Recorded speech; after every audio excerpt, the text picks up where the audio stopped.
জায়গা থেকে এসটি শুরু হয়েছে, এখান থেকে এসটি শুরু হয়েছে। এখন এসটিটা উঁচু আছে না নিচু আছে না সমান আছে, বাই যে পয়েন্টটা উপরে আছে না নিচে আছে, এটা দেখতে গেলে আপনাকে আইসো ইলেকট্রিক লাইন চিন্তা করতে হবে। হোয়াট ইজ আইসো ইলেকট্রিক লাইন, কেউ বলতে পারবেন? কারণ পিআর সেগমেন্ট কোনোদিন এলিভেশন ডিপ্রেশন হয় না, পিআর সেগমেন্ট কখনোই এলিভেশন ডিপ্রেশন হয় না। তাহলে এখানে পিআর সেগমেন্ট হচ্ছে এইটা। তাহলে একটু খেয়াল করেন, এই বরাবর যদি আমি লাইন টানি, তাহলে যে পয়েন্ট আছে এর ঠিক এক ঘর উপরে, এর ঠিক এক ঘর উপরে, তাহলে এসটি সেগমেন্টটা এখান থেকে শুরু হয়েছে। একটু খেয়াল করে দেখেন, এসটি সেগমেন্টটা এখান থেকে শুরু হয়ে গেছে। তাহলে এটাকে আসলে অরিজিনালি এসটি এলিভেশন বলা যাবে না। এসটি এলিভেশন বলতে গেলে লিম্ব লিডে 2 ঘরের উপরে আর চেস্ট লিডে 1 ঘরের উপরে উঁচু থাকতে হবে। এই উঁচু এখান থেকে উঁচু হলে হবে না, আইসোইলেকট্রিক লাইন থেকে উঁচু হলে হবে না, এটা স্টার্টিং পয়েন্টই উঁচু হওয়া লাগবে, এর স্টার্টিং পয়েন্ট উঁচু হওয়া লাগবে। সো যে পয়েন্ট, বিভিন্ন রকম যে পয়েন্ট দেখেন, এই যে এটা একটা যে পয়েন্ট, আর এইটা হচ্ছে আইসোইলেকট্রিক লাইন। খেয়াল করে দেখছেন, এটা একটা আইসোইলেকট্রিক লাইন, কিন্তু এইটা হচ্ছে যে পয়েন্ট, অনেক উপরে আছে, দেখেন অনেক উপরে আছে, 2 ঘরের উপরে আছে। এই যে এখানে কিউআরএস কমপ্লেক্স শেষ হয়েছে, এখান থেকে এসটি শুরু হয়েছে, আইসোইলেকট্রিক লাইন এইটা। এই যে এটা পিআর ইন্টারভাল, এটা আইসোইলেকট্রিক লাইন। আর এই যে পয়েন্ট যেখান থেকে এসটি শুরু হয়েছে, এটা হচ্ছে এসটি এলিভেশন। এই যে দেখেন আইসোইলেকট্রিক লাইন থেকে অনেক নিচে নামছে, দিস ইজ এসটি ডিপ্রেশন, সেটা যেমনই হোক। কিউআরএস যেখানে শেষ হয়েছে, যেখানে কিউআরএস শেষ হয়েছে সেইটা, আর যেখানে এসটি শুরু হয়েছে সেইটার জাংশন হচ্ছে আইসোইলেকট্রিক লাইন। কারো প্রশ্ন থাকলে করতে পারেন। আমি বিশ্বাস করেন স্লিডে 2 ঘরের উপরে হলে এটা এটা হচ্ছে আমি এসটি এলিভেশন বলতে পারবো, তার আগে বলতে পারবো না। এসটি এলিভেশন কমেন্ট করার আগে আমাকে দেখতে দিলে আপনার জন্য, আমাদের জন্য বোঝা খুব ইজি হয়ে যাবে। যে পয়েন্ট দিলে আমাদের জন্য বোঝা খুব ইজি। দেখেন এটা একদম টিপিক্যাল একটা, এই যে এইটা টিপিক্যাল একটা এমআই এর রোগীর, টিপিক্যাল একটা এমআই। দেখেন এইটা হচ্ছে আইসোইলেকট্রিক লাইন, দিস ইজ যে পয়েন্ট। আর কিছু দেখার দরকার আছে? এটা এসটি এলিভেশন দেখার দরকার আছে, অন্য কারণেও এসটি এলিভেশন হতে পারে। এসটি এলিভেশনের যদি 100টা রোগী আনা হয়, তার 90+ রোগী হচ্ছে, এটাও এসটি এলিভেশন, এটাও এসটি এলিভেশন, এটাও অল্প অল্প একটু এসটি এলিভেশন আছে। এরকম বিভিন্ন ধরনের, এই যে এটাও দেখেন এসটি এলিভেশন, এই ধরনের বিভিন্ন ধরনের এলিভেশন আছে। সো এক এক এলিভেশনের ডিডি এক এক রকম। এখানে উপরে ছোট্ট করে লেখাও আছে, দেখেন LVH, bundle branch block, pericarditis, MI, infarction, বিভিন্ন রকম আছে। যাই হোক, এত পারে। আবার কিউআরএস কমপ্লেক্স দিয়ে এই রকম করে এসটি এলিভেশন হতে পারে। আবার কিউআরএস কমপ্লেক্স দিয়ে এই রকম এসটি এলিভেশন হতে পারে, এইরকম। এখন আমি যে ভিডিওটা দেখলাম, যে ভিডিওটা আমার এসটি এলিভেশন আছে, কোন রোগীটা বেশি খারাপ আর কোন রোগীটা তুলনামূলক ভালো আমি কিভাবে বুঝবো? কেউ কারো, আমি এটাকে পয়েন্ট আর যে পয়েন্টের মধ্যে একটা মার্কিং করে নিছে, সবচেয়ে হাইস্ট পয়েন্ট এটা, আর যে পয়েন্টের মধ্যে একটা মার্কে এখানে দাগ দিয়ে দিছে। সবচেয়ে হাইস্ট পয়েন্ট আর যে পয়েন্টের মধ্যে একটা দাগ দিছে, দাগ দিয়ে বলছে যে যদি এই দাগটা সমান সমান হয় অথবা কনভেক্স হয়। কনভেক্স মানে এই যে দেখেন এই দাগের উপরে এসটি সেগমেন্ট আছে, দাগের উপরে এসটি সেগমেন্ট আছে, তাহলে এগুলা বেশি খারাপ। এগুলো এমআই এর জন্য হওয়ার সম্ভাবনা বেশি। কিন্তু যদি কনকেভিটি থাকে, দাগের নিচের দিকে থাকে, এসটিটা যদি কনকেভ থাকে, উল্টা ছাতার থাকে, তাহলে এটা রিলেটিভলি বিনাইন। এই বিনাইন কি কারণে হতে পারে? বেশিরভাগ ক্ষেত্রে পেরিকার্ডাইটিসের জন্য হতে পারে। পেরিকার্ডাইটিসও তো একটা অসুখ, সেটারও চিকিৎসা করতে হবে, বাট সেটা কমন, মানে কমন প্যাটার্নটা হচ্ছে এখান থেকে এখানে যদি টান দেই তাহলে ছাতার মতো হয়, এখান থেকে এরকম যদি করি তাহলে কনভেক্স, কনভেক্স, কনভেক্স। খেয়াল রাখেন কনভেক্স এমআই, এটা হচ্ছে মোস্ট কমন। না 100টা রোগীর মধ্যে 90 ভাগ রোগী হচ্ছে এসটি এলিভেশন এমআই এর জন্য। আর এর ডিডি হিসেবে পড়তে হবে অ্যাকিউট পেরিকার্ডাইটিস। আর ভেন্ট এই আর্লি রিপোলারাইজেশন এটা দুইবার লিখে ফেলছি। আর্লি রিপোলারাইজেশন অলরেডি আমি আপনাদের দেখাই ফেলছি। দিস ইজ অ্যাবসলিউটলি বিনাইন, কোনো অসুখই না। অলরেডি কোন কোন জায়গায় আছে আমি একটু দেখাচ্ছি। লিড 2 তে আছে, লিড 3 তে আছে এবং এভিএফ এ আছে। তার মানে এই ইনফিরিয়র সারফেসে হার্টের যে ইনফিরিয়র সারফেস আছে এই জায়গাতে তো আছেই, এই জায়গাতে তার ইনফ্রাকশন আছে, কোনো সন্দেহ নাই। এছাড়াও আপনি খেয়াল করে দেখেন V1 এ আছে, V2 তে আছে, V3 তে আছে, V4 এ তেমন একটা নাই, V1 2 3 তে আছে। তাহলে একটু খেয়াল করে দেখেন V1 2 3 হচ্ছে পার্শিয়াল অ্যান্টেরিয়র বলা যায়, পার্শিয়াল অ্যান্টেরিয়র। আর ইনফিরিয়র লিড এই জায়গাতে তার হচ্ছে এসটি এলিভেশন আছে, ঠিক আছে।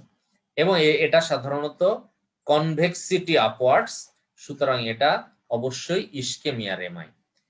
দেখেন অ্যান্টেরিয়র লিড দেখেন V1 এ, V2 তে, V3 তে, V4 এ, V5 এ, V6, যে পুরো অ্যান্টেরিয়র লিড গুলা আপনি যদি এখানে টান দেন দেখাচ্ছে কনভেক্সিটি আপওয়ার্ডস, কনভেক্সিটি আপওয়ার্ডস। এই হচ্ছে এই এসটি এলিভেশনটা। 5 মিনিট পরেই বলবে তার বুকের ব্যথা ভালো হয়ে গেছে, বা 2 মিনিট পরে বলবে তার বুকের ব্যথা ভালো হয়ে গেছে। ইসিজি করে দেখবেন ইসিজি নরমাল, সেই রোগীর প্রিন্স মেটাল অ্যানজাইনা আছে।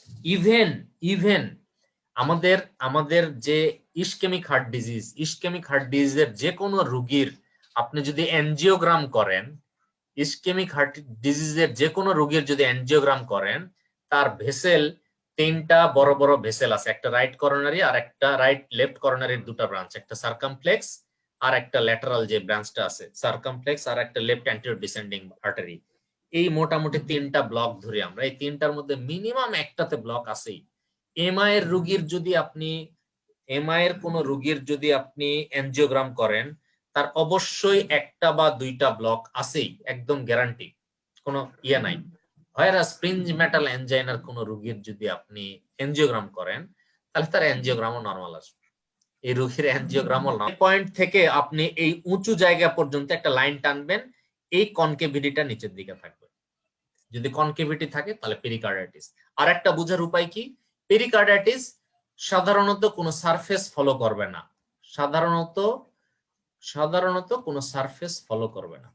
পেরিকার্ডাইটিসের এরকম এসটি এলিভেশন যেটা দেখেন কনকেভিটি, এখানে টিপিক্যাল বোঝা যাচ্ছে না, কিন্তু তারপরও বোঝা যাচ্ছে এটা কনকেভিটি আছে।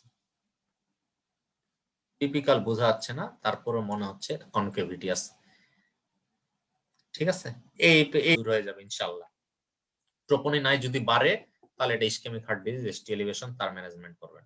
এরকম অবতল থাকবে আর কি, পেরিকার্ডাইটিস মানে মানে কনকেভ থাকবে, যে পয়েন্টটা নরমাল আইসিইউ ইলেকট্রিক লাইনের মতোই। যে পয়েন্ট যদি নরমাল আইসিইউ ইলেকট্রিক লাইন জায়গায় থাকে, তার উপর যত উপরে উঠুক না কেন, এটা এসটি এলিভেশন না, এটা আর্লি রিপোলারাইজেশন। বোঝার উপায় কিভাবে, এমআই বা ইনফ্রাকশনের ক্ষেত্রে যে পয়েন্টটা অবশ্যই 2 ঘরের উপরে থাকবে চেস্ট লিডে, আর লিম্ফ লিডে 1 ঘরের উপরে থাকবে। অবশ্যই সেটা এইরকম ছাতার মতো হবে, এইরকম ছাতার মতো হবে, অথবা ফ্ল্যাট হতে পারে, এরকম হরিজন্টাল হতে পারে, কিন্তু কখনোই এরকম হবে না। এরকম যদি হয় তাহলে সেটা পেরিকার্ডাইটিস।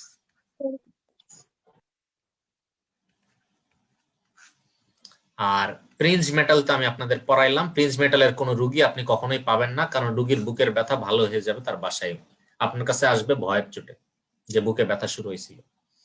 ডিপ্রেশনে ইনফ্রাকশন থাকবে না, এখানে ইসকেমিয়া আছে। আপনারা সবাই ইনফ্রাকশন আর ইসকেমিয়ার মধ্যে পার্থক্য জানেন। ইসকেমিয়া মানে less blood supply or oxygen supply, less blood supply or less oxygen supply. But infraction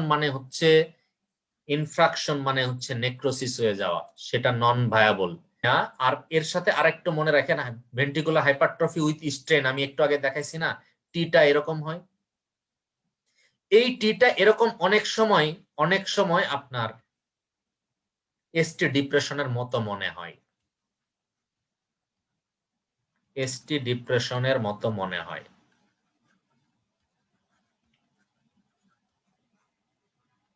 এটা সারফেস ফলো করবে, এসটি ডিপ্রেশন থাকবে এবং সেটা সারফেস ফলো করবে। এখন এসটি ডিপ্রেশন এটা আবার বিভিন্ন রকম হতে পারে। এটা যে এসটি ডিপ্রেশন এটার প্রমাণ কি, দিস জে পয়েন্ট ইজ এক ঘরের নিচে থাকলেই সেটা এসটি ডিপ্রেশন। যে পয়েন্ট যদি এক ঘরের নিচে থাকে তাহলে সেটা এসটি ডিপ্রেশন। এই যে এখানে যে পয়েন্ট দেখেন একদম আইসোইলেকট্রিক লাইন বরাবর আছে, তাহলে যে পয়েন্ট যদি এসটি ডিপ্রেশন এরকম হতে পারে বা এসটি ডিপ্রেশন হরিজন্টাল হতে পারে, এরকম বিভিন্ন কিছু হতে পারে। এখন আবার আপ স্লোপিং হতে পারে, ধরে নেন কিউ আর এস এখান থেকে এরকম হতে পারে, তাহলে আপ স্লোপিং একটা হতে পারে, ডাউন স্লোপিং হতে পারে, আবার এরকম ফ্ল্যাট বা হরিজন্টাল হতে পারে, বিভিন্ন রকম হতে পারে। এখন খারাপ কোনটা দেখেন খেয়াল করে, হরিজন্টাল আর ডাউন স্লোপিংটা খারাপ। আমি জাস্ট আধা ঘন্টা আগে এই স্লাইডটা অ্যাড করছি। হরিজন্টাল আর ডাউন স্লোপিং এইটা ইন্ডিকেট করে মায়োকার্ডিয়াল ইসকেমিয়া, হরিজন্টাল আর ডাউন স্লোপিং। তাহলে দেখেন এই যে ডাউন স্লোপিং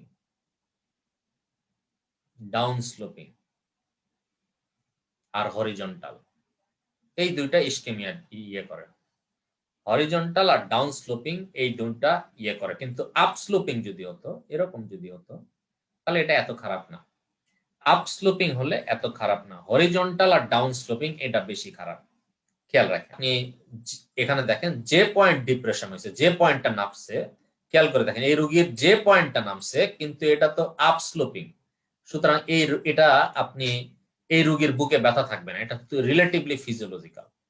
কাদের হতে পারে, এক্সারসাইজ করলে এরকম হতে পারে, এক্সারসাইজ করলে এরকম হতে পারে।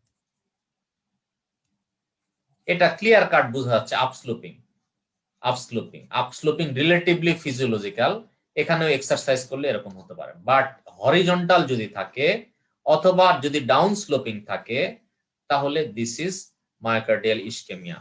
তারপরও আপনি খালি খেয়াল করে দেখবেন কমেন্ট করার আগে যে স্ট্রেন আমি একটু আগেও আমি আপনাকে পড়াইছি যখন টিওএফ, দেখেন এটা এরকম, কিন্তু অনেকে ভুল করে এটাকে এসটি ডিপ্রেশন বলে, যদিও যে পয়েন্ট নামেনি। এটা তো যে পয়েন্ট তো নামেনি, আইসোইলেকট্রিক লাইন বরাবর আছে, কিন্তু অনেকে এটাকে এসটি ডিপ্রেশন বলতে